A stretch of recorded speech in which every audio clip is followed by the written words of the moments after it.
Okay, we're talking today with Louis Dudeck of Lowell, Michigan. This is a supplemental interview for the Grand Valley State University Veterans History Project. So we actually have an interview already in our collection that Mr. Dudeck did with the Lowell Museum some years ago that we've archived.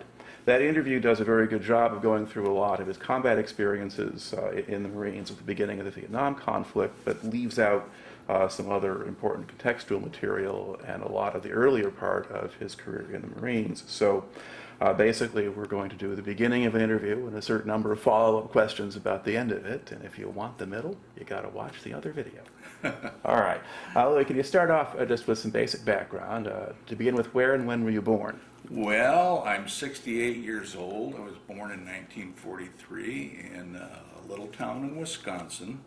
I was raised in Bloomer, Wisconsin, and Is that like the women's underwear bloomer? yeah, pretty close. B-L-O-O-M-E-R? We took a lot of heat on, Yeah. things like that. But Okay. What part of Wisconsin is that in? northwest, about 100 miles just to the east and south of Minneapolis, St. Paul. Okay. All right. And did you go through high school there? Well, I guess you'd call it that. Not being the best student. Girls and athletics are what primarily kept me in school. So I graduated with a good solid C- or D+ average. And what year did you graduate? In 62. Okay. And, I had a little business, a little pool hall that I operated for the last year of high school. And I saw myself as being some czar of the pool industry, I guess. How did you wind up with that? I knew a guy who had a little operation like that, and he didn't want to do it anymore. So I saw, well, good time to make a little extra money and get to know some people a little better. And so I took it over for him. My dad set me up with a couple of pool tables and a hot dog cooker and a pop machine, that kind of thing. And so there I am. I'm the new pool guy in Bloomer, Wisconsin. All right. What did your dad do for a living? He was in the candy business. He worked for Curtis Candy Company, a jobber. He went out to various areas and he sold candy to stores and restaurants, things like that. So. And did your mom work outside the home or not? No, not at that time. This was my stepdad was in the candy business. My real dad passed away in 1950, and he was in the jewelry business. He had a little jewelry store, and so Mom took that over until she remarried. Or just prior to remarrying, she had to sell that. Things were a little tight for us. Yeah. So. All right. So now your pool halls are there for a little bit. Now what changes that? Oh, my brother was a Marine, my brother David, and I can remember him coming home and telling me stories about the Cuban Missile Crisis, and he was at Guantanamo and told about the Cubans coming up and harassing the Marines there, and they would shoot slingshots at them to kind of spook them away and that kind of thing, and it sounded kind of fun, and so he was always my hero. So I thought, well, David can do it. I guess maybe I'll give it a shot too. And I was kind of a sickly kid growing up. I had a lot of rheumatic fever. I had active tuberculosis. And so when I went to my folks and I said, I want to join the Marines like David did. And the first response was, they're not going to take you. You couldn't have told me anything that was going to make me more intent on doing that at that point. And I'll be doggone if after an evening of liquid refreshment, I wound up the next day at the recruiting office in Eau Claire, Wisconsin, and they did take me. And so I was on my way to boot camp, I think, and I didn't want to hang around. I wanted to just get it done. So I think I enlisted in September or August, something like that, of '63. Okay, so a year after you graduated, basically? Yeah, Okay. I think I was 19, and on my way to boot camp. So, All right. Now, do you just fly out individually at that to get out? yeah, Did you go to, you went to San they Diego? flew us out at that time. It was kind of an odd thing too. We got on I think I flew out of Eau Claire, but we had a little plane trouble over Arizona somewhere. One of the engines caught fire, so somehow they took care of that mid-flight, and we made it. So no big deal. Okay, and they sent you to San Diego first? That's a, Yeah, all right. and What kind of reception do you get when you land in San Diego? Were they waiting for you? I think there was, yeah, there must have been. They had to have, I seem to remember a couple of uniformed Marines there collecting guys. I think this flight had probably a good number of Marine candidates on board. And they met us there and they held us for a period of time. I don't know exactly how long, but I do know that when we went through those gates into San Diego, MCRD, it was about 1 in the morning. They're very famous for for doing that 1 or 2 in the morning, and you're just totally disoriented. All right. Now, at the time, while you're waiting there, were there other guys joining you periodically? Yes. Yeah, because they're probably collecting a bus load Yeah, off they of the did. guys coming in from different flights. So they ran us there with a big bus, and it was jam-packed. I think we were sitting 3 to a seat on either side, and you know, I'm not exactly what you'd call a tiny guy. And I can remember, I think I was squashed in the middle between 2 black guys. And being from Wisconsin, I think those are the first black people I ever saw. And it was kind of like that in between the 2 of them. Yeah. Now, do you remember if the Marines who met you and brought you back in the bus, did they go into drill instructor mode before you got to San Diego, into the camp? Or not? Not really. They Okay. were just kind of wranglers. Yeah, they kind of got us together and scooted us on the bus, and then pretty much left us alone. Okay. So you're not getting shouted at yet? No. That came as just like a thunderclap when those doors opened and we pulled into MCRD. Holy mackerel! I think there were probably more than a couple of guys that messed themselves right then and there. But looking back, it was just absolutely hilarious. But Well, it was very scary. Did they just shout at you to get off the bus in a matter of Among seconds? other things, you know, not everything was quite as correct back then as it is today. I mean, today you never lay hands on a recruit. You have to speak respectfully. There's no obscenities or anything like that back then. That was all fair game. And so if you weren't moving fast enough, you're going to be propelled toward the exit, and a few expletives on the way. And so, I mean, it was just, like I said, just totally disorienting. I mean, they just had you didn't know which end was up. And I can remember getting off that bus and flying to a set of footprints, any set of footprints, but you know, you better have your feet planted properly at a 45-degree angle on those footprints, or you're liable to have a little trouble. And you know, the screaming and the yelling and obscenities. Had your brother warned you about that? Oh yes, yeah, I knew it was coming. And that's where I had a real distinct advantage. My brother told me right off the bat, he said, there are things you do, there are things you don't do. One, you try not to stand out. You never want to be the very best at something, and you certainly don't want to be the worst. You want to stay in the middle. But I'm about 4 inches taller than my brother, so, you know, I was 6'2" and he was 5'10", so he could do that. I had a little harder time doing that. So they kind of tended to pick on the big guys. And after a period of time, I kind of thought, that's pretty cool, because they can't break me. There's nothing they're going to do.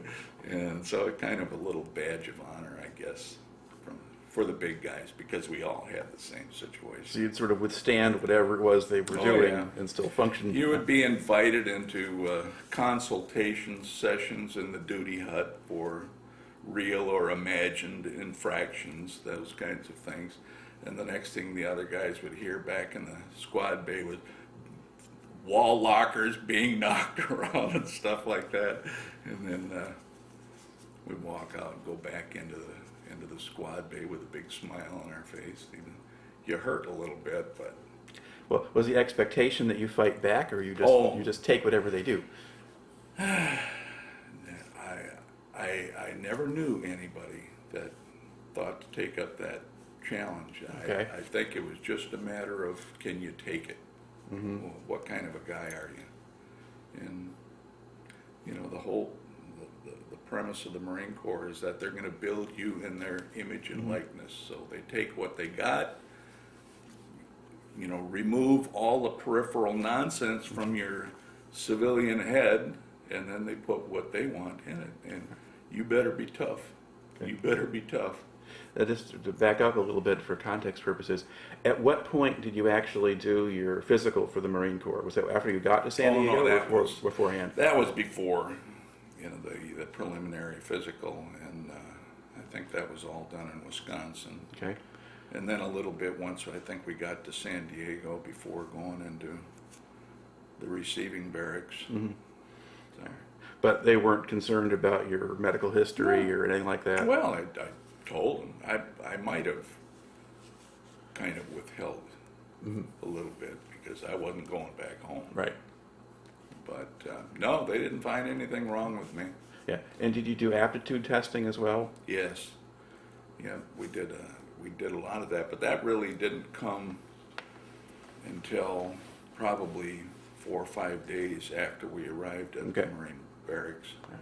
And by then, have you started to get into the routine of drilling and marching and running or whatever? Yeah, that takes a little while. Most of those guys, I was lucky because I was an athlete. I got to admit, for the last year I was out of high school, I was breaking every athletic rule. But my brother told me, he said, you better start running. And so I was 187 pounds going in, and I was 187 pounds when I got out of boot camp. But everything had been kind of redistributed. Right. And so I never had a lot of difficulty in meeting the physical requirements. You know, doing the running and the exercises and the hand-to-hand, all that kind of stuff. But a lot of the guys had a terrible time with that, and a lot of guys got put back into, you know, drop back a couple of weeks so that they could build them up and do that kind of thing. It was, I guess, the worst thing you could possibly imagine going into boot camp is being set back a couple of weeks, so you got to do it over again. Right. And heaven help the guy who was overweight. Lord have mercy. They start, and then you're going to go back and start over again anyway. So, now, did they keep the overweight guys just in the regular training companies with the rest of you, or No. did they separate them out? yeah, called it the Fat Boys Platoon. Didn't want to do that. Right. And, you know, I'm 187 pounds, 6'2", and I was worried. God, am I fat? So, but I made it a point, no matter what they did, I never fell out. I would never quit. I might be dying, but if in the process of dying, I'd be trying to do one more push-up. But, you know, some people did, and they suffered, really suffered, because those DIs were grueling. Yeah. Do you remember anything about the DIs individually, whether people kind of stood out? I do. Well, I think I remember them all. Staff Sergeant Badoon, he was our company commander. Corporal Bevelheimer stood about 5'3" and maybe weighed 120 pounds, soaking wet, and he was the meanest little SOB you could ever imagine. But he's the guy who always called me into the duty hut to have a chat, check my uniform out and make sure that all the buttons were buttoned, and if there was any Irish pennants hanging, and may I remove that for you? And but he was, you know, I never had any hard feelings against the DIs because I knew what they were doing. You know, I may not have been smart in book learning, but I've been to a goat roping or two, and I knew what they were doing, so I didn't object to it. I just went with the program and tried to stay in the middle.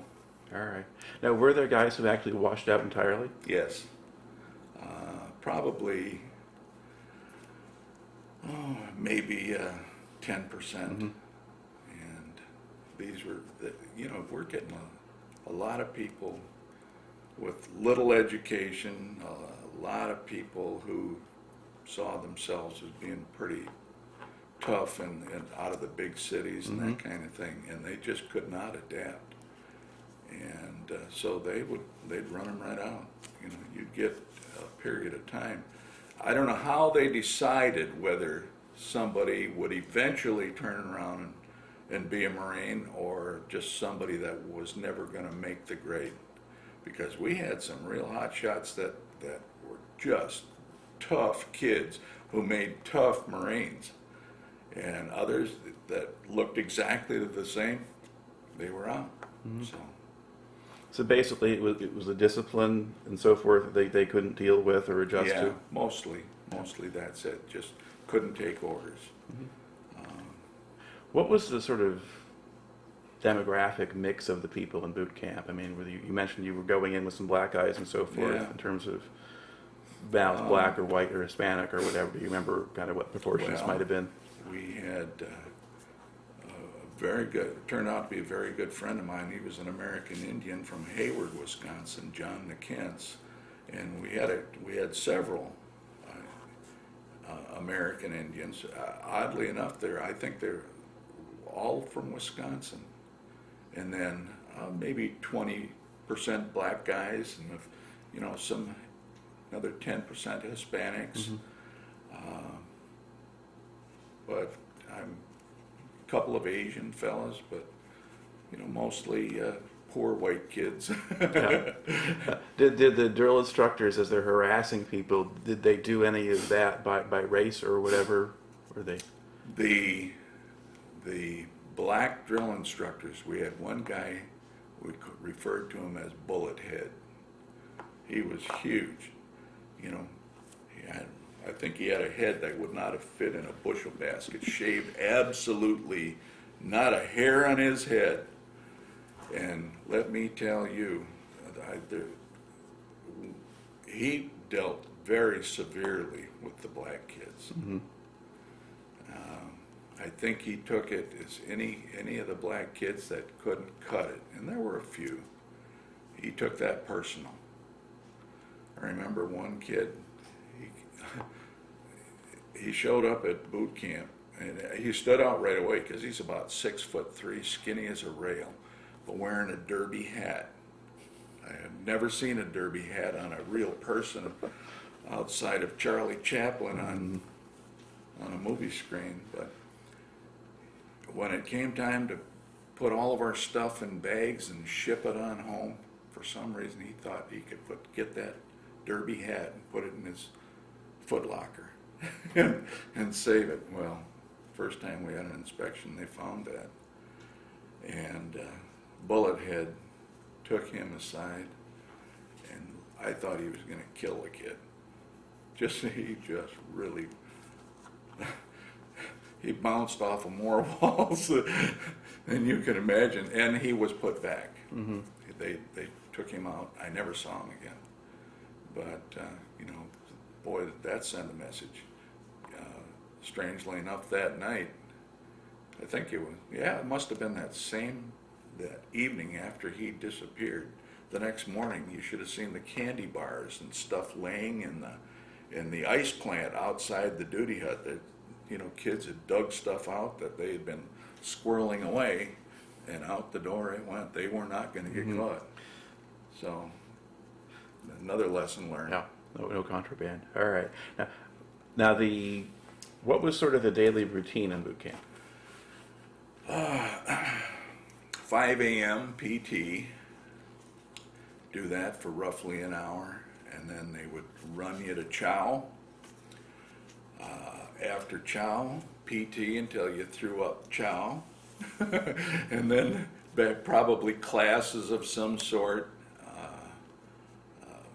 big run before lunch, and you know, they got to admit, they fed you good, because you were burning a lot of calories, but you know, basically your first couple of weeks, that's it.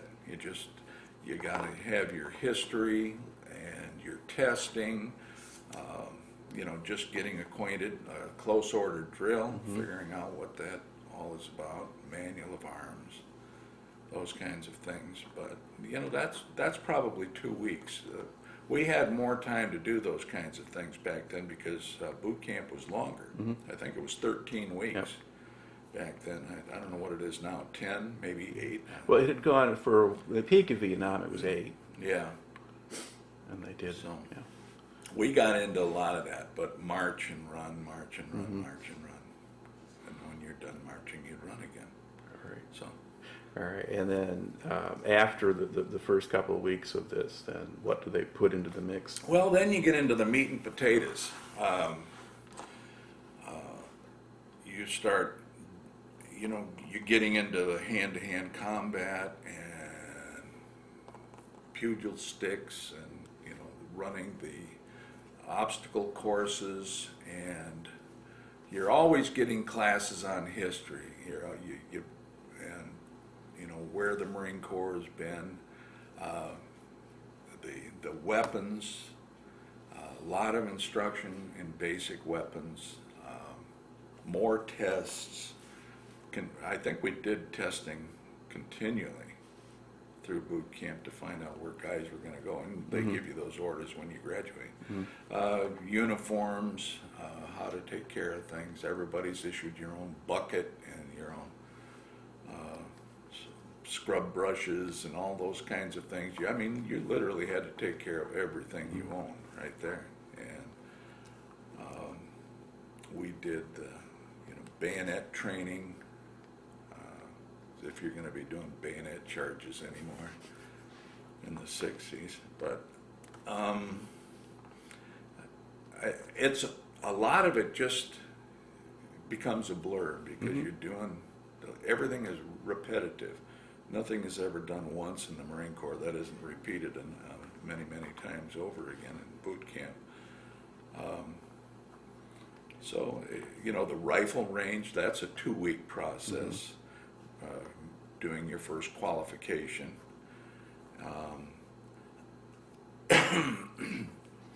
And what rifle were they having you train on? Oh, we had the M14s. We started out, no, we had M14s right from the start. Loved that thing. And of course, that's what we went to Vietnam with too. But, a lot of running and training with that thing. 20 mile, no, we didn't do the 20-mile marches till we got to ITR, but a lot of running in the sand and that kind of thing. When you did the hand-to-hand combat training, would they pull you out for demonstrations because you were tall? I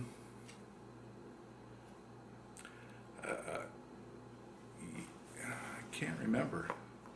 I don't think by that time, when they get into the real heavy duty stuff, I think I'd pretty much established myself. You know, there were people that they made examples of, but you know, I just followed the program. Right.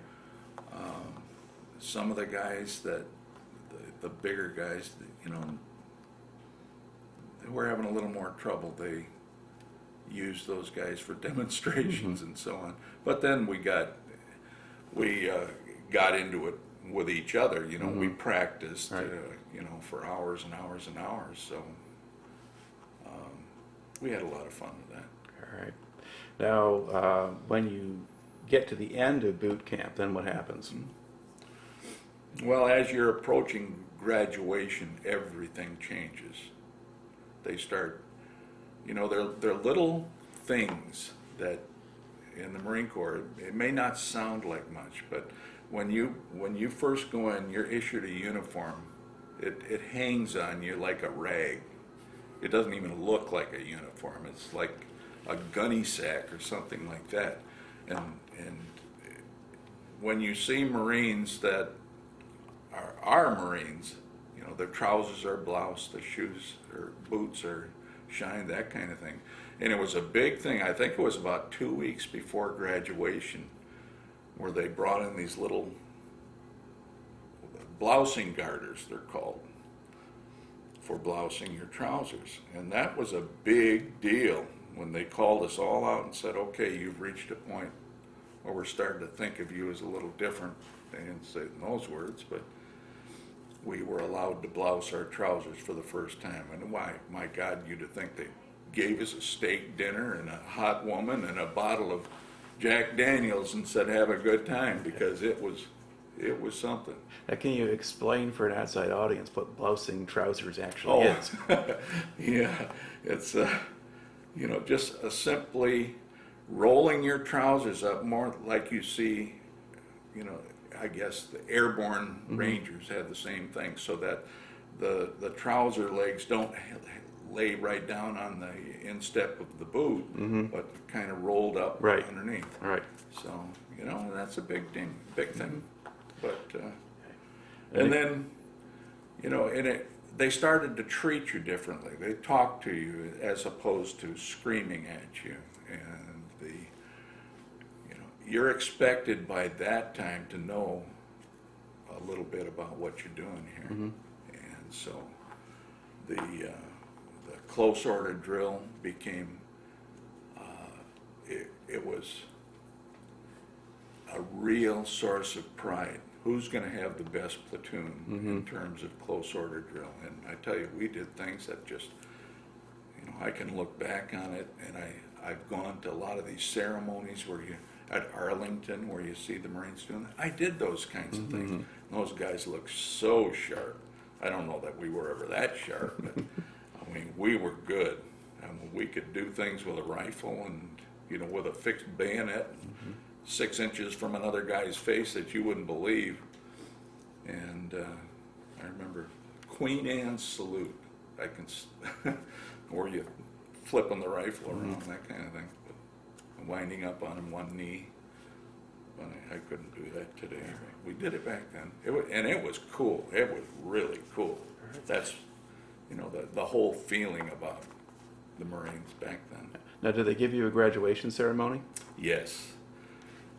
Quite spectacular, where they would bring out the entire MCRD, the recruit depot. Parents were invited, all of the major officers from generals and right on down the line, and we would pass and review, do the eyes right routine, and you would have your honor people leading your platoon. And it was an extremely big deal. I mean, it's just, I don't think I've ever had a feeling like that in my life, maybe short of having your firstborn or that kind of thing, but it was really cool. All right. And then have you got your assignment now? You know where you're going next? Well, I knew I was going to be a grunt, as we all were. I can't remember anybody not becoming a grunt at that time. So we were sent to ITR, which was on Camp Pendleton, individual training. And I was assigned to weapons platoon, and specifically machine guns, M60s. So we got, an ITR was 4 weeks, and the whole, it was so much different. You got a little bit of individual freedom there. You can breathe without looking around to see who's watching you. And if you want to have a smoke and you're not working, you could have a smoke. And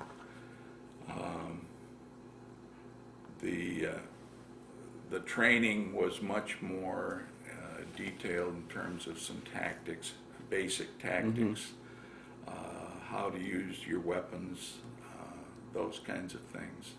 And we're kind of at that point trying to sort out, you know, who can do things. Like an M60 is 23 pounds, you know, unloaded. And so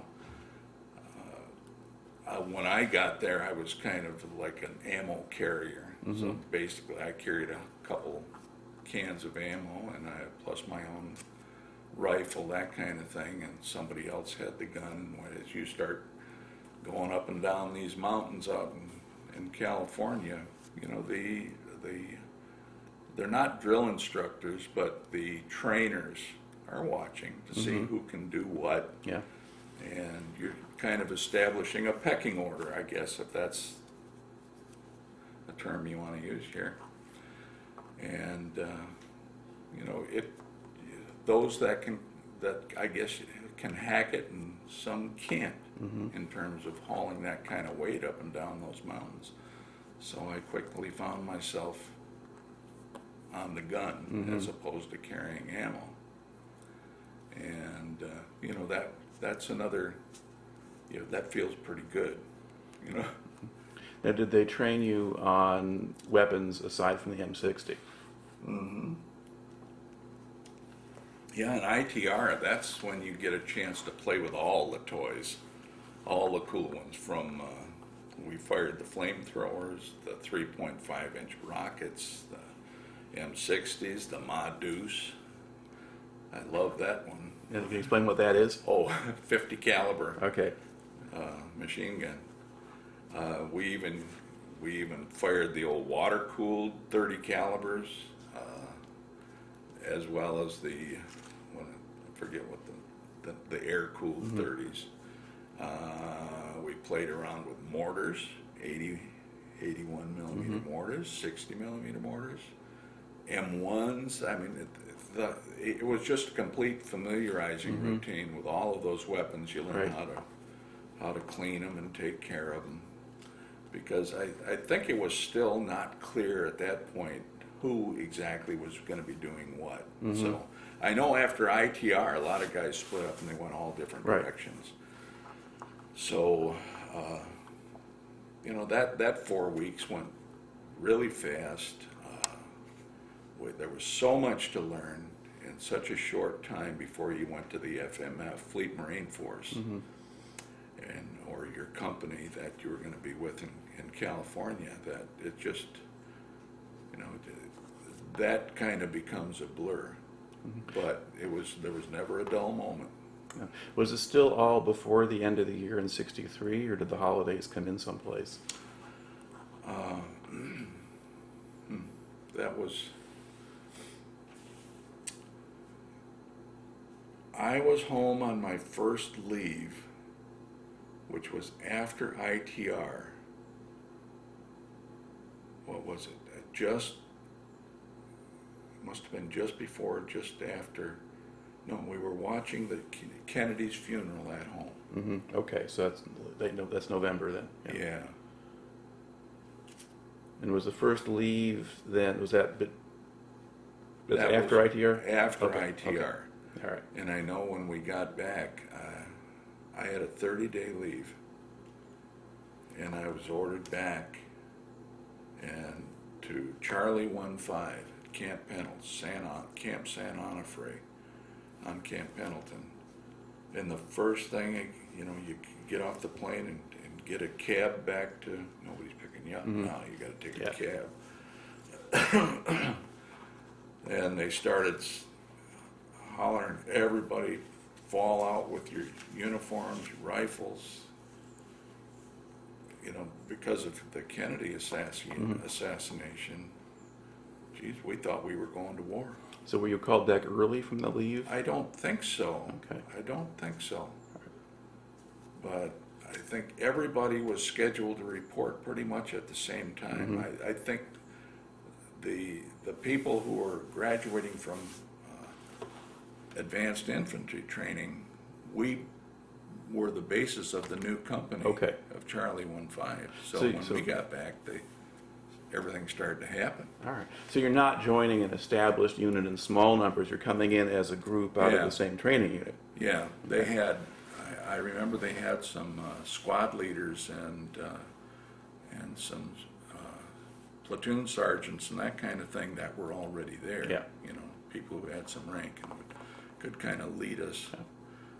And you know, that was kind of a spooky time because you didn't know what was going to go on. We didn't know if the Russians were going to drop bombs or whatever, and we were ready to go.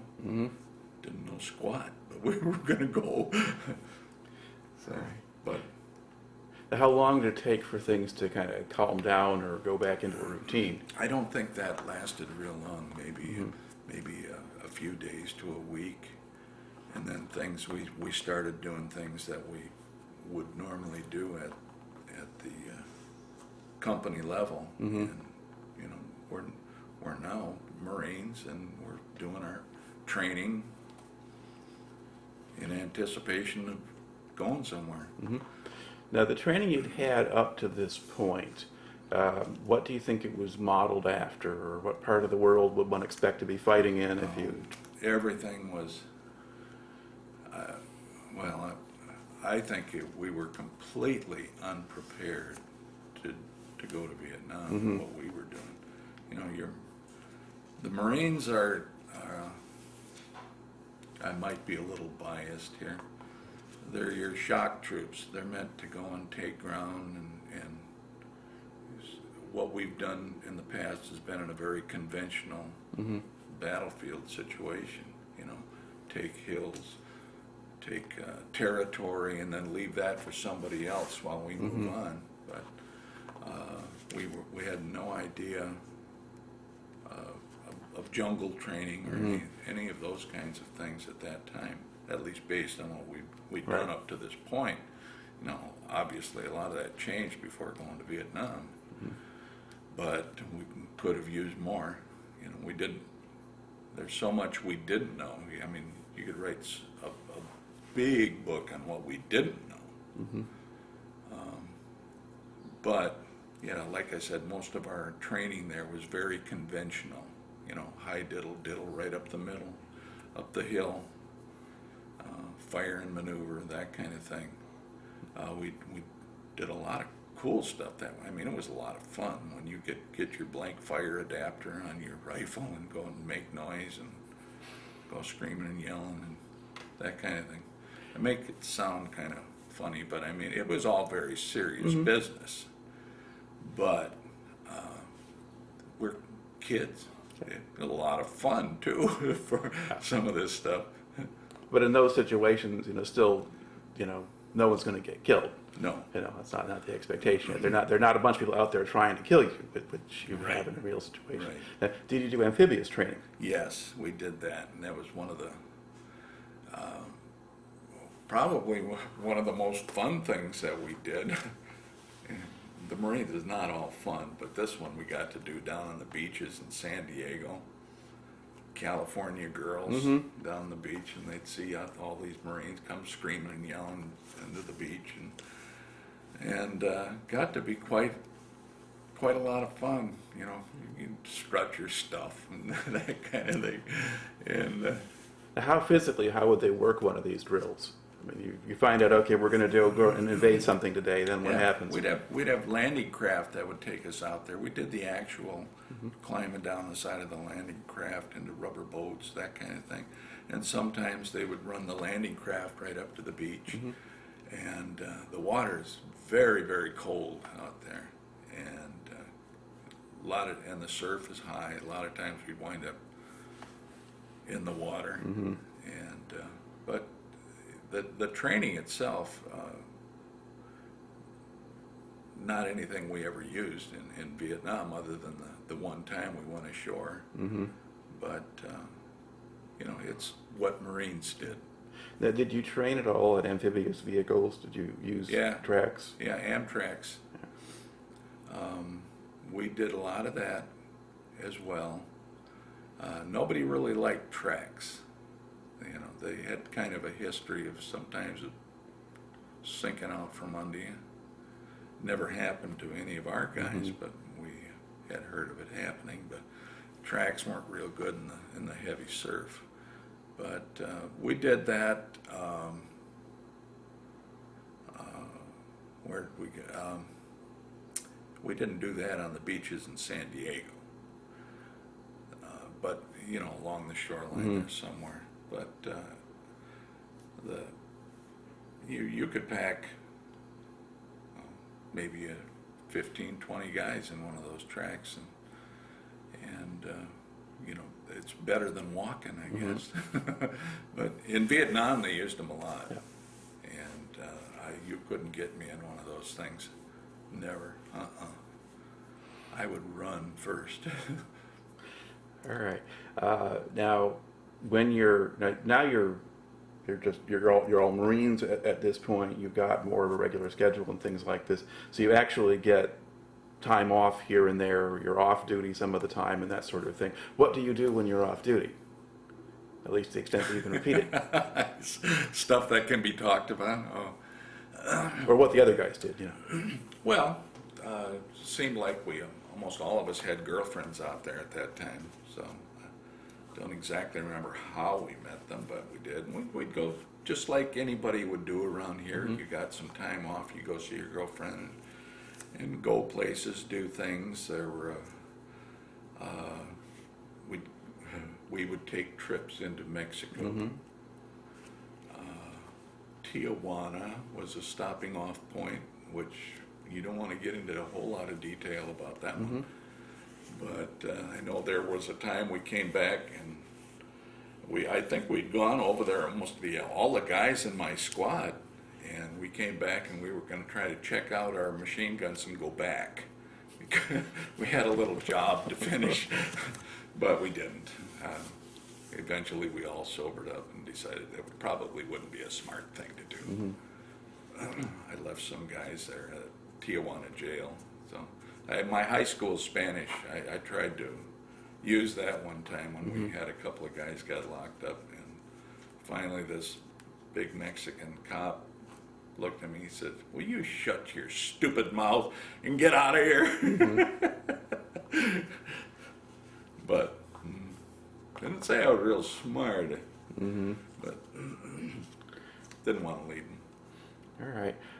Now, are there kind of individual instances or things that kind of stand out in your mind about that time in California before they shipped you out that characterize the experience or whatever? We did.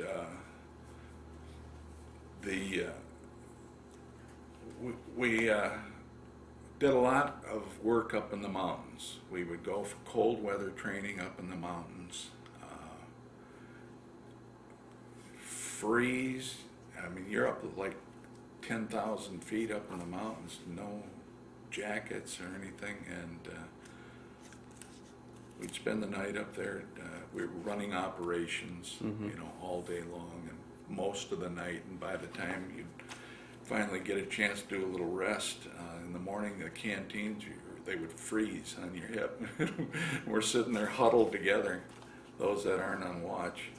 We did a lot of work over in the Cleveland National Forest, which, when you think of forest, it's not this, it's scrub brush and gullies and ravines and snakes, and we did a 10-day operation where we were supposed to go.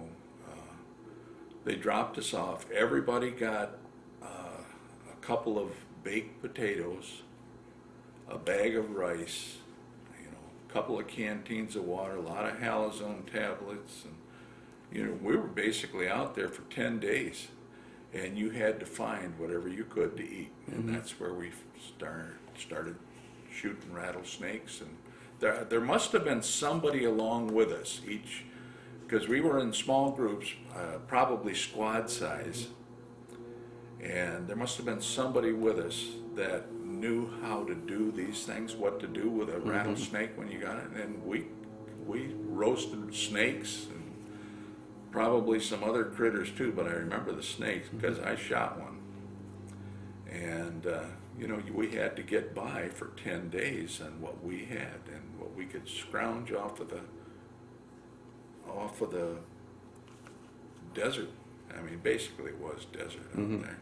And then we were, the end of this particular operation, we were supposed to have, you know, a mock battle or a mock confrontation with a unit of recon Marines, a company of recon Marines were out there.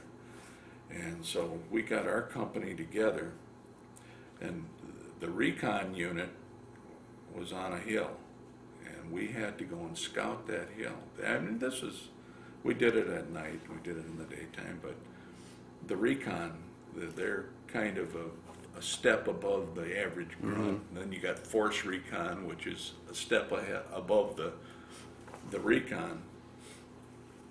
And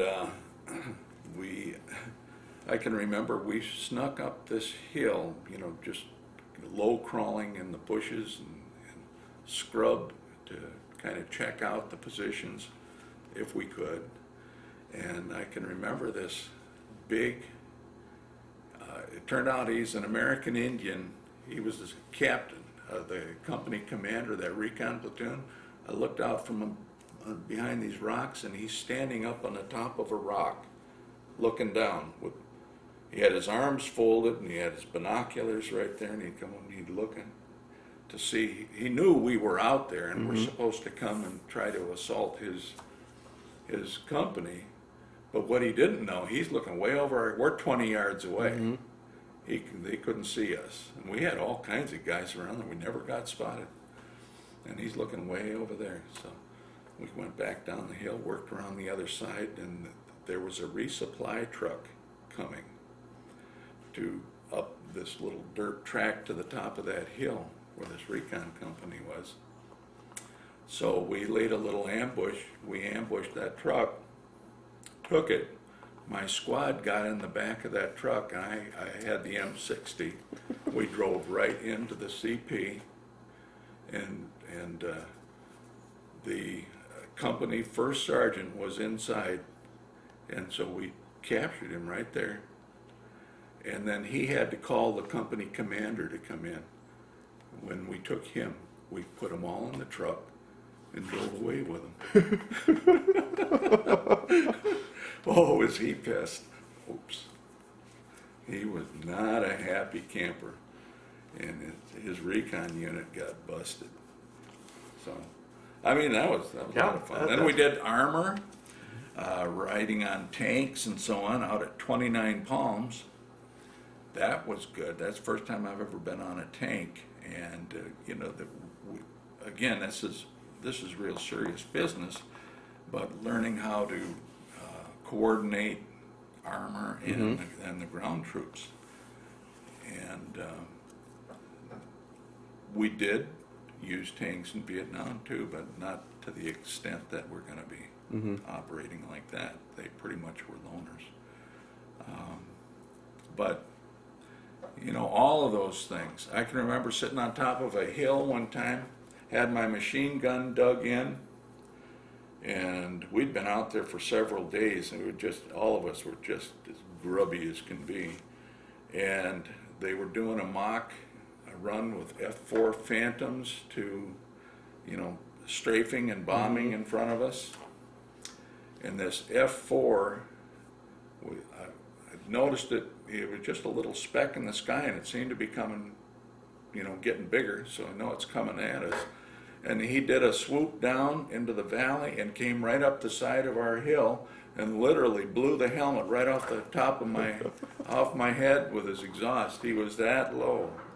And those rascals, when they go over, man, they make a lot of noise. But that's Marine close air. There's nothing like that. Saved my butt more than once. Right.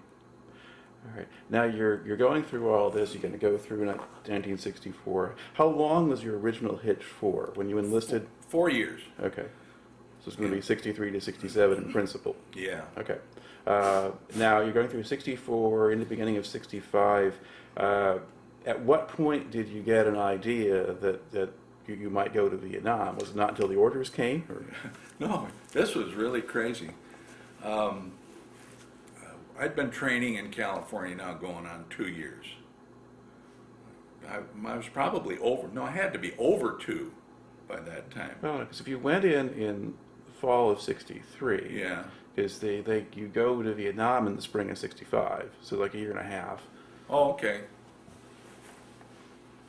I guess. Yeah.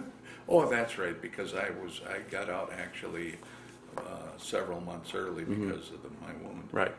So, okay. But anyway. I was trying to add it all into 4 years. But, okay, what was the question again? I was asking, at what point do you find out you're going to go to Vietnam, or that you might have to go to Vietnam?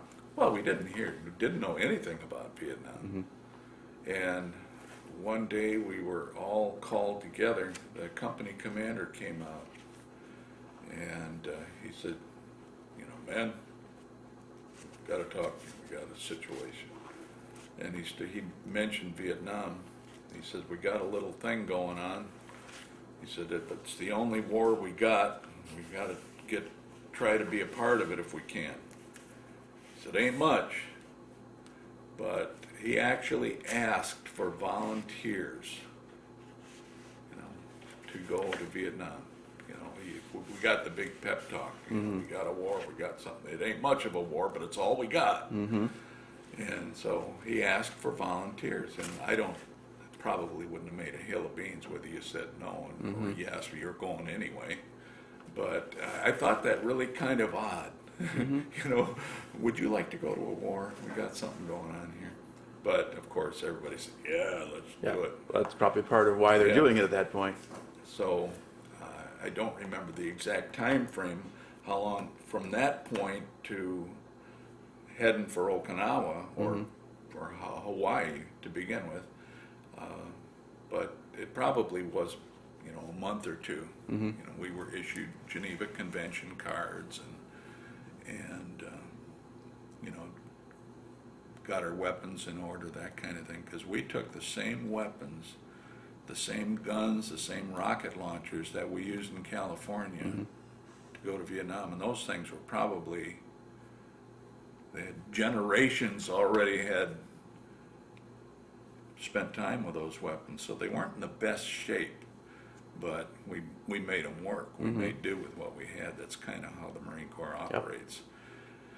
And so one day we found ourselves on a dock in San Diego, getting on board a ship, and the entire battalion took off from there, and it was the worst experience. Now, at this point, are you still 1st Battalion, 5th Marines, or have they relabeled you? I know when we went on, we saw ourselves as Charlie 1-5. Yeah. But, you know, like you and I have talked about, it's a matter of shuffling papers, and all of a sudden you're something else. And so I would imagine we became 2-9 somewhere around there. And that would be 2nd Battalion, 9th Marines. Yeah. Some of it may be that the 5th Marines is in the 1st Marine Division based in California. At that point, the 3rd Marines were in Okinawa, and that's the division that's responsible initially for going in. And so the 9th is in the 3rd Marines, so you get relabeled at that point. Yeah. And it may also be, because yours was essentially a new unit, then maybe there hadn't been a 2-9 or whatever either.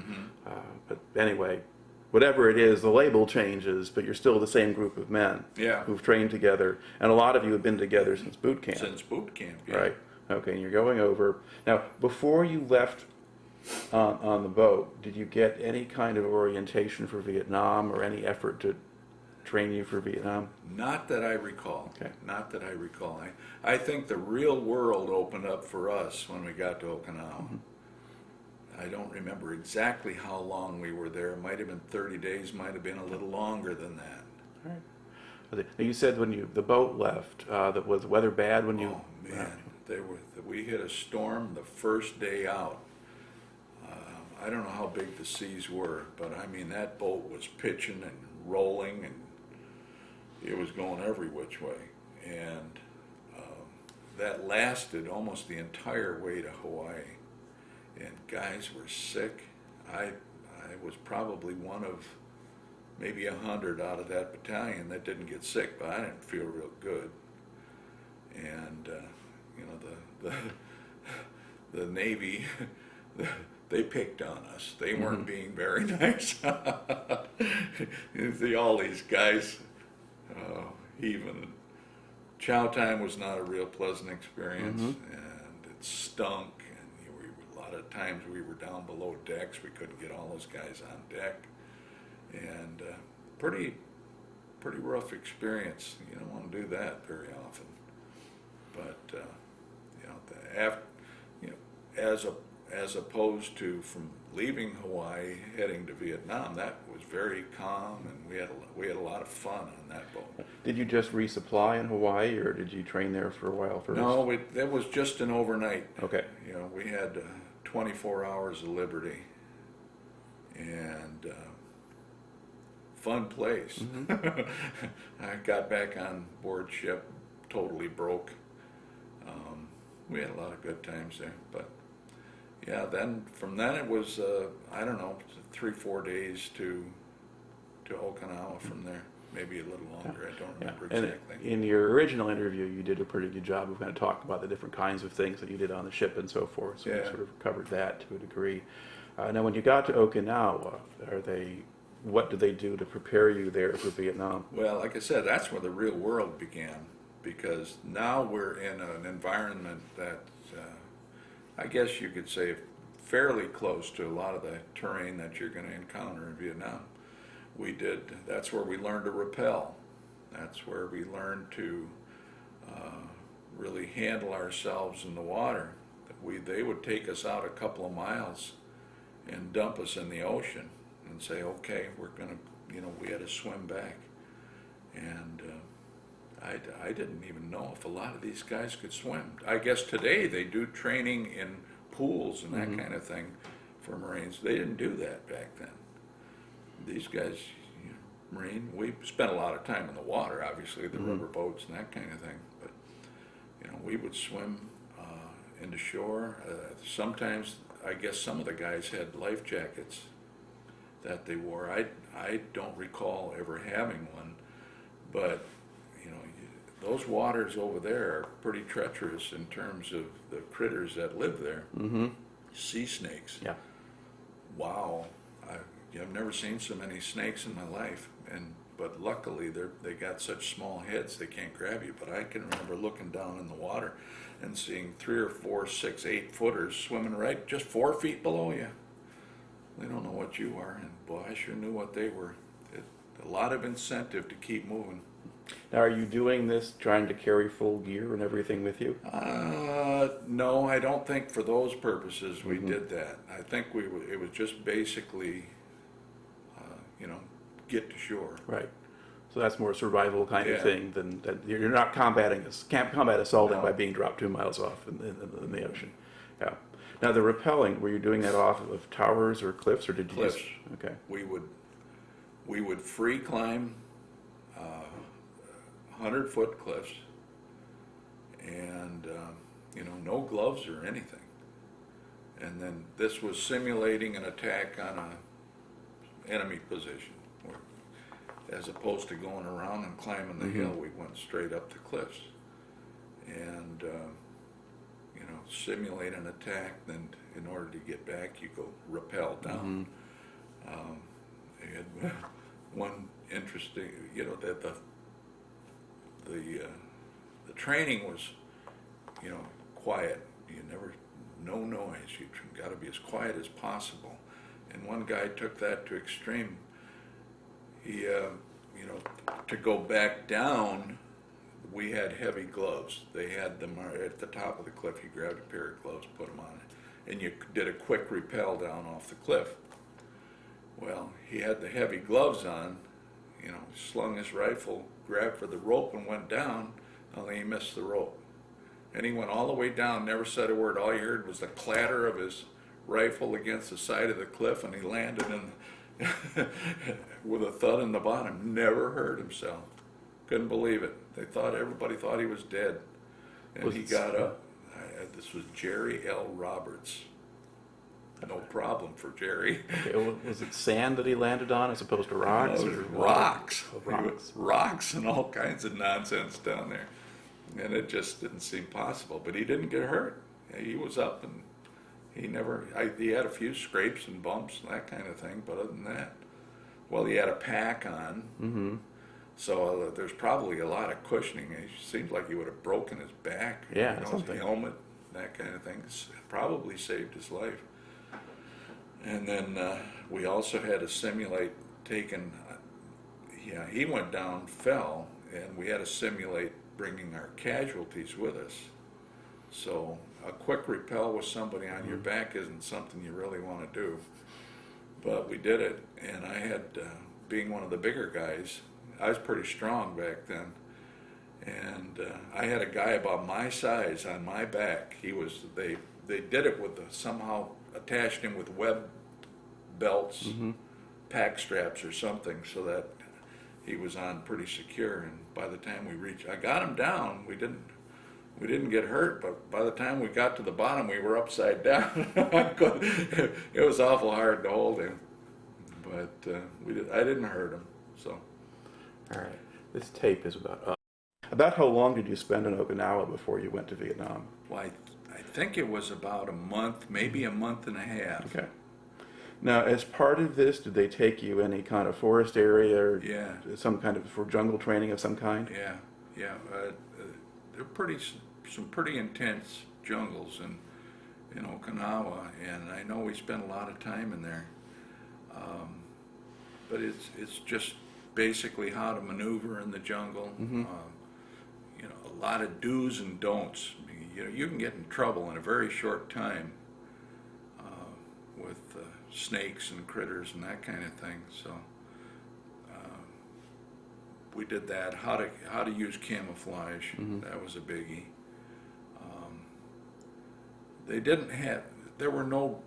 None of the real sophisticated kinds of things that you do in jungle warfare that we learned, unfortunately, a lot of it by trial and error. But it was a heads up to us, and we learned a little about booby traps and how to use different materials to make them and kind of turn the tables, so to speak. But it was a real eye opener, but not nearly as much as actually getting in the bush yourself. And did they try to teach you anything about Vietnam itself or the culture or anything else like that? I don't think we had anybody that had actually been there. I know we had some World War II guys that were still around. We still had some senior NCOs that had been in World War II in Okinawa and places like that. So they would talk to us, but their level of understanding of what we were getting in probably wasn't a heck of a lot better than ours. And so we listened politely, but what are you going to do? I mean, the only real way to learn is by doing. Okay. And then the physical process of going over at that point, they just load you onto a transport and take you out? Another ship. And it wasn't, like I said, that was a lot different trip than out of San Diego. And so we PT 2, 3, 4 times a day, cleaning weapons, classes, again, on all of the things that we did in Okinawa, things to look for. Little off-time stuff we'd square off with the Navy on, what we called smokers, boxing matches, that kind of thing, and that was a lot of fun.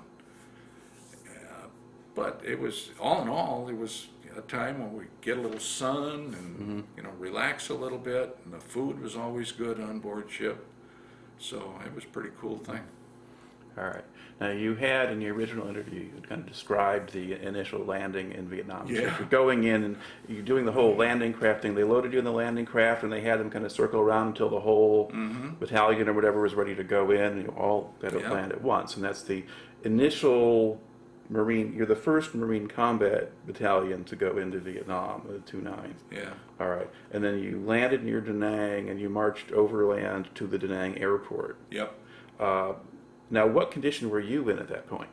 I had picked up a bug of some sort, so I had a high fever, and I did the landing, scared to death. It's kind of a real eye opener when they give you real ammunition, you know, and you're strapping belts of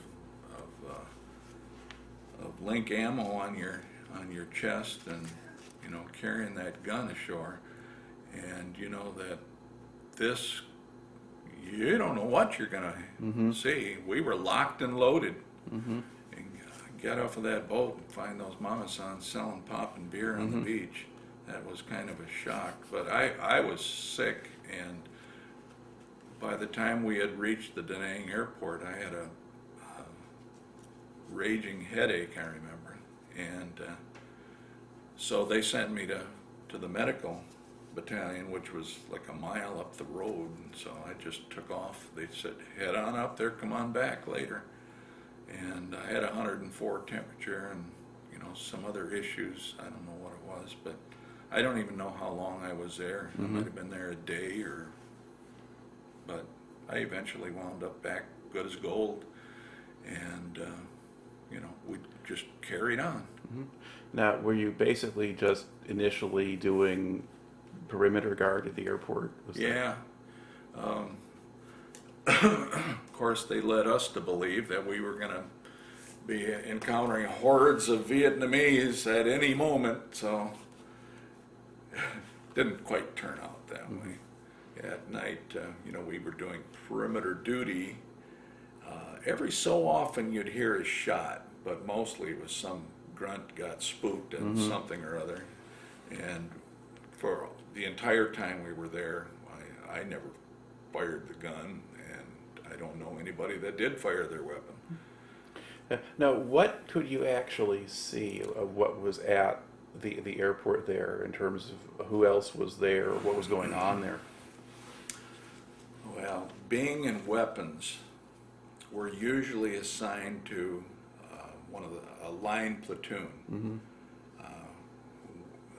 The weapons platoon, we're kind of split up between all the others in the company, so we may be with different units on different days. So I really never got a chance to see any other units other than our company. I know there were some Vietnamese around, but you know, basically it was just us. So We were just, I don't know. Did you see anything? I mean, did Vietnamese civilians go by, or were they not in your area? at that time, I never paid much attention. I'm sure there were.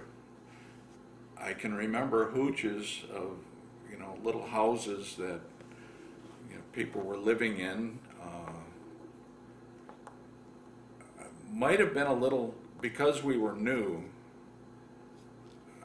I don't think they let the civilians get that close to where we were, for fear of spooking us, and we'd do something that we'd regret later.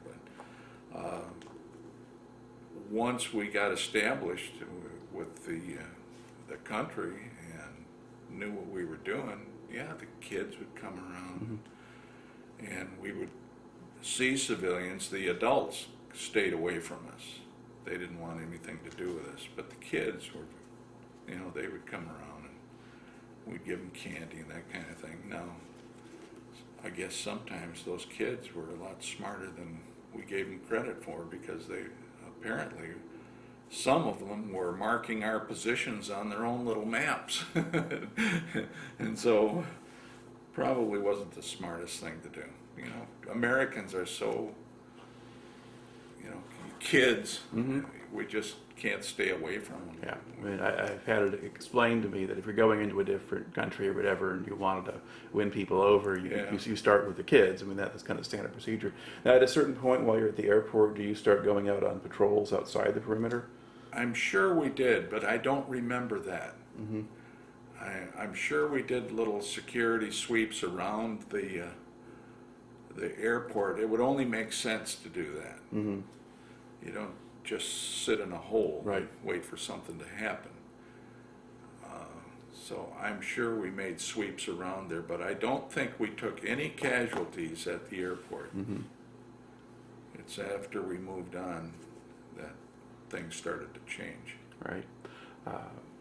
Now, at a certain point, now, do you get switched out of 2-9 into a different unit, or does your whole company change designation? Or No, it was really weird because we must have been in country for some time prior to this happening. Yeah. But again, the time frames it's hard to establish that after so many years. But I can tell from the pictures that we were in combat in 2-9 for quite some time. But at one point, we just got notification that the unit is being split up. We didn't know whether it was going to be the entire company or platoons or squads or whatever. But one day we're just herded onto trucks, and okay, you're going to 3-3, you're going somewhere, and some are staying with 2-9. So, and I was one of those that was transferred to 3-3, and I guess we probably thought that it was simply as replacements for casualties and Right. so on. And since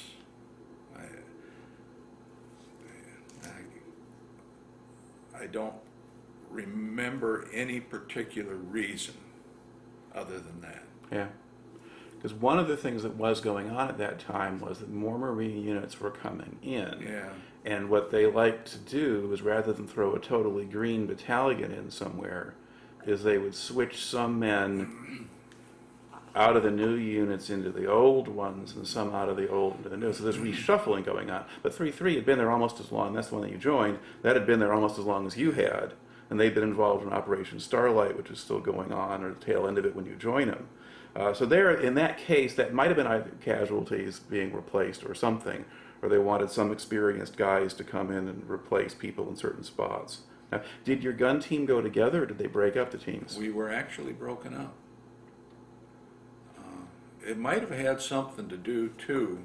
I didn't really think of this until, long after that had been done, well after I got home, that the CO of that company that I was in, I guess wasn't in real good standing, and for what reason, I don't know. His name was Pasquale DiMartino. Pasquale, get that? We had fun with that one, but I think he got relieved of command. That might have had something to do. Was this your company in 2-9, or was it 3-3? I think it was 2-9 or what? Okay. Oh, Well. shoot, no, hold it, now I'm messed up again. No, it had to be. No, it doesn't have to be. Well, if you knew him and were around and knew him long enough to make fun of the name, then Yeah. you would be in the unit for a while. If it gets relieved, when the reshuffle goes on, then it's more likely to be the 2-9. But that can get looked up. That doesn't Yeah. matter so much. But there is reshuffling, reorganization going on. That's the main thing. And you're picked up, and so you're basically put into a new gun team yeah. with a different unit. Now, how long does it take do you have any sense of how long it took to kind of get acquainted and fit in? Do you get treated funny as a new guy? Well, there were other guys in there that I knew. That no, we didn't get. They had different NCOs. I think I was a lance corporal at that time. But I know they were shorthanded because a gun team is supposed to be 4. And I believe the team that I joined had Well, once I got there, there were 3. Mm-hmm. So they had a gunner, and I believe that would have been Cliff Nordine. Yeah, he was already there, so I became the team leader. Mm-hmm. And that's when I gave up the machine gun for an AR. And so I know they were short at that point, but no, I didn't. We just kind of fit right in, and there didn't seem to be any problems. And I believe I knew Cliff prior to going to Vietnam. That we had, we'd crossed paths or worked together prior to that. So. All right. Now you mentioned now I'm kind of sort of filling in odd pieces of things here for the main parts. Where you'd mentioned at some point you had to re-qualify on a rifle once you were in Vietnam. Oh yeah. Where does that fit in? That might have been when we first got reassigned to 3-3, because you had to establish yourself within that company, and I thought no problem. I had already fired expert a couple of times, and so I didn't have any problem with that. And we had one, I remember it only because it turned out to be kind of pretty traumatic experience for me, because I was a good shot. And we had 1 day to zero our rifles, or 1 session at the range to zero our rifles. And then the next day we went in and qualified. And I had almost a perfect score going from the 200 and the 300, and then, from standing, sitting, and kneeling. But when I got to the 500, something was screwy. I couldn't figure it out, other than that I must have been shooting at, the targets weren't numbered. And at 500 yards, it's real easy to pick the wrong target. And I never hit my target once. And I didn't know it. I didn't know what in the world was going on. But luckily I had enough points from the first 3 or 4 positions that even though I missed the target 10 times, I still qualified. So I fired a perfect score from the 200, 10 bowls. I remember that. That was offhand position. But, I just couldn't see my rifle being that far off. So I must have been shooting at the wrong target. All right. Now, what would have happened if you hadn't qualified? You just do it over again? I don't know. Yeah. Maybe they'd send me home. There you go. No, well, that would have worked. I didn't think about it. Will you send me home? Jeez. All right. Now, while you're in Vietnam, for these months, while you're there, did you have much of an understanding of what you were doing there? I can't say we did. Our philosophy was, if you'd have taken the entire 3rd Marine Division, put them online, we'd have been in Hanoi in 2 weeks. So that's the Marine mentality. But we did. Seemed crazy, the things we were doing, because we would go out in small groups. When we first got there, we were supposed to be winning hearts and minds. And actually, everybody who went over at that time got a little ribbon, from the Vietnamese government, unit citation or something for the Hearts and Minds program. Later on, it became Search and Destroy. So it didn't make a lot of sense, because it's one thing to go in there and play the good guy and try to get to know people. They didn't really want to know us. About the only thing we did that I saw of any value at that particular time was that we got corpsmen in there to help the kids and to treat injuries and stuff. And I think half the time we were treating BC, for injuries. No, we got it on a strafing run, the airplanes or something blew us up. Didn't look like it, but anyway, but that's what we did. And our thing is, you go in, take ground, and you move on. Somebody comes back, follows us, and they hold that ground. But we didn't do that. We would go out in small groups, try to get after the hearts and minds thing, try to establish contact, or better known as, pop-up targets for the VC, and then call in larger units or whatever to, do the fighting. But they never stood their ground for us, and so we usually just got shot up a little bit, and then would come back and go somewhere else. So it just didn't make sense. It wasn't what we were trained to do in all those years in California. Yeah, because you're not fighting anybody who's standing and fighting. They might spring the ambush, they fire off their rounds, they disappear. Yep. Were you able to call in artillery and air and that kind of thing when you had a target? Yeah. Well, the thing is, when you're running around with half a dozen guys out there, you don't want to get bogged down in something. So what you do, you establish contact, or if you're lucky enough, you spot them before contact is established, regarding firing at each other.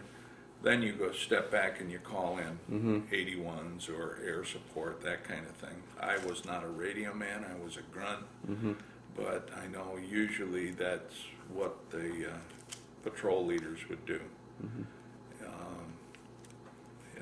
We got a lot smarter as we went on and how to do things.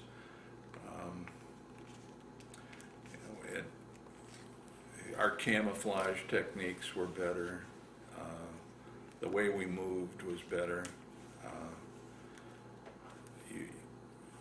Those are all things, that's called on-the-job training. But yeah, if at all possible, we tried to get fire called down on them before they fired us up. But sometimes it worked, sometimes it didn't work. So. Right. Now, the units that you served with, did any of them have any kind of sort of morale or discipline issues come up while you were there? There were individuals, but I mean, as a unit, no. I thought all the guys were very professional. I mean, everybody knew that we had a job to do, and I think there became a time. We took a lot of casualties, but when you're there for that many months, it's kind of, you lose one or two here, and a couple more over here, and 3 months down the road, you look and say, my God, there's 25 guys gone, and I kind of got the feeling shortly before I got hit that I kind of figured it was going to happen at some time, because I went through almost 3 gun teams when I was there. I've kind of figured, sooner or later it's going to be mine. Okay. Now, were they doing a good job of bringing in replacements for the losses, or were the companies getting slowly smaller over time? We were getting smaller. We had, I think, I was a squad leader, I think, for a time, which is 2 guns, and I don't know that we had 6 guys, including me. And so there's one picture I got in here. I know Dave Baggett, he got hit the same time I did. He was a squad leader, and he's carrying the gun. So but the good thing about Marine training is it didn't make any difference whether you're the ammo carrier or the gunner or the squad leader or the team leader or whatever. Every one of those guys could take the other guy's job just like that, and it happened a lot. You lose a squad leader, all of a sudden you got a PFC who's a squad leader, and the people step up, you know. How long did it take replacements to adjust or get the hang of things? You know, I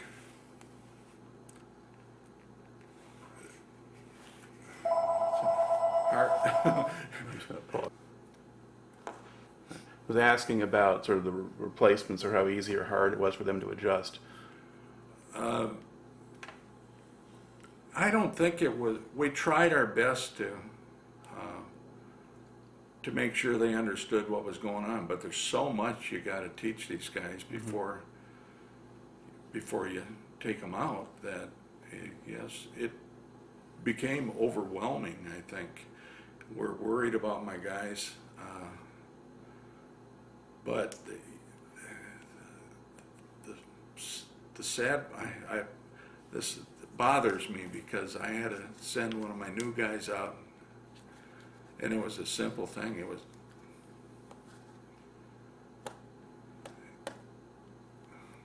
just to get water, get a can of water. He got blown up. Command detonated 105 round. Two guys, one new guy from rockets and one new guy from guns. You know, and it was just, you know, he hadn't gone 50 yards, and some little fella in the bush touched a wire to a battery, and that was it. Of course, with that kind of thing, it really wouldn't necessarily matter whether the men were experienced or not. No, but Unless maybe you could have spotted the place where the round was hidden. yeah. You know, but the command I don't unit is think it tricky would've. because it's not a tripwire or anything else you might see. No, it was actually, well, they figured it was just kind of set. There was a trail, and one of the things we're supposed to learn is that you stay off of the trails. You'll see in some of the pictures we're walking on rice paddy dikes. We're wearing the cotton utilities. We're not real smart yet. And then you'll see other pictures in there where we're walking through the rice paddies. We're now wearing jungle utilities because we're a lot smarter now. And so I think about things like that. And if we were smarter, he wouldn't have been walking on that trail. And Totally different kind of question. You're talking about the rice paddies and so forth. Rice paddies, typically there are berms or dikes that are above the level of the waters. In the wet season, they're all water. Yeah. Now, the surface of the paddy, the area that's underwater, was that flat or was that irregular too? it was muck, just thick mud. You could, depend, I guess, on the time of the year and how long they've been flooded. Because we had been on dry paddies and recently flooded paddies, that kind of thing, and the longer the water's been on them, the deeper the mud. And so you could be up to your knees in the muck, or just in a couple inches, but it fairly flat, I guess. Okay, but they don't have like lower mountain, when it's dry, they're not like lower mounds that the plants were growing out of or anything like No, that. Okay, I'm just trying to sort out some things out of descriptions people have had of being in rice paddies to kind of make sense of that. Okay. Now, I had asked about sort of the morale questions and so forth. Now, at this stage, I got a 1965 and a 66. Is race not much of an issue? No, it wasn't. No, it wasn't. Through my own stupidity, I got myself in a problem one time, but it wasn't a race. It turned out to be, if I'd have been smarter, I'd have known it was a racial thing, but just because I didn't have any experience with black people before going in the Marine Corps. And they're good kids that I had, and they called me Gramps, so that's why I say kids. I was, at that point, I guess, going into Vietnam, I was 21 years old already, and most of these kids were 18 and 19. So, no, there were no racial problems to speak of. There were no drugs. I never heard of anybody ever in my Marine Corps career having drugs in Vietnam. I'm not saying some of those guys didn't do it afterwards. Yeah, it increased over time, but again, Yeah. this is still pretty early, and it's still Yeah. relatively early even for drug culture in the And US. for that morale matter. was good. We, Yeah. we thought at that time that we were going to kick ass and take names and be in Hanoi. But, you know, I think the longer we were there, the more it became apparent that we're not supposed to win. Mm-hmm. They're not letting us win. The things that we could do to win, they won't let us do. What kind of restrictions did you operate under while you were in the field? Well, stupid ones. I can remember, you know, officers coming and saying, you don't fire until you're fired upon. Well, when you're walking in bush that you can see maybe 5-6 feet in front of you, and you wait until the other guy that you might encounter to take the first shot, you're dead meat. Mm-hmm. No, so that didn't sit well, and we never did it. You know, I always carried when I carried the machine gun, it was locked and loaded and safety off. Mm-hmm. And you know, the rule of the bush, the first guy to shoot lives. Mm-hmm. And they would actually, when the times that we were in a camp of some kind, if we were going to go out beyond the wire, do a patrol in the evening, they would have NCOs standing there to check our chambers to make sure there was not a round in the chamber when we go out. Well, that lasted until we were about 10 yards out, and then Mm-hmm. all you could hear was clack, clack, clack, clack, clack, the rounds going in. Of course, they didn't. Nobody's stupid there. I mean, Mm-hmm. there's just no way in the world you're going to leave that wire without having a round in the chamber. I mean, that you're just asking for trouble. The VC probably laughed their asses off at the stupid rules they wanted us to work under, but we didn't do it anyway. All right. Now, have you got sort of material in your notes or stuff that you don't think was in the original interview that we haven't covered here yet? Regarding boot camp, California.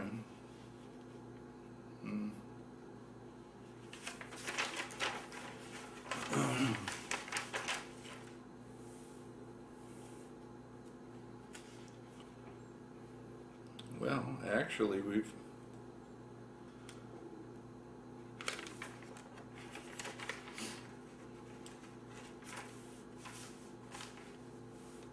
I could tell you how much I hated ham and lima beans. Oh, that would take way too long. Yeah. Well, did you live on sea rations most of the time when you were in Vietnam? Yeah. Well, the problem with being out in the bush as long as we were, I was there for 6 months and 1 day. The rest of those guys were 13 months. But in that time, I only saw one city, and that was Da Nang, and I had to go there 1 day to guard a truck of something or other. So they had my gun up on this truck, but we had time for one beer at a bar, and then we were back. And other than that, we were in the bush. Mm-hmm. And they would try to fly out food to us. I remember we had Thanksgiving in the bush one year, and they brought out turkey and mashed potatoes and gravy, and the whole thing, pumpkin pies, and we were on the top of some stupid hill, and it was raining, and 6 hours after they left, everybody was sick. I mean, it was just it had all spoiled, and so everybody had the screaming. But they flew out fresh baked bread to us once. Brought it in on helicopters with big vats of peanut butter and jelly, and they were just tossing these loaves out to, we were like scavengers there. Hot bread, you could smell it from a mile away, I swear. and broke it open. It was all green. It was all green on the inside. We ate it anyway. I'm not even sure chemically how that happens. It was all mold. Oh. All moldy. But other than that, it was sea rations. Mm-hmm. And, you know, when the rare occasion when we'd get into a base camp or something, then you had good food. Or at least hot. Maybe not so good, Mm-hmm. but it was better than sea rations. Later in the war, I mean, a lot of units would get a beer ration sent Yeah. out and things like that. Did you get those in the field at all? Or? From time to time, when the company first sergeant didn't get a hold of them first, but you know, which you're supposed to get 2 beers or 2 pops a day. Mm-hmm. We got it maybe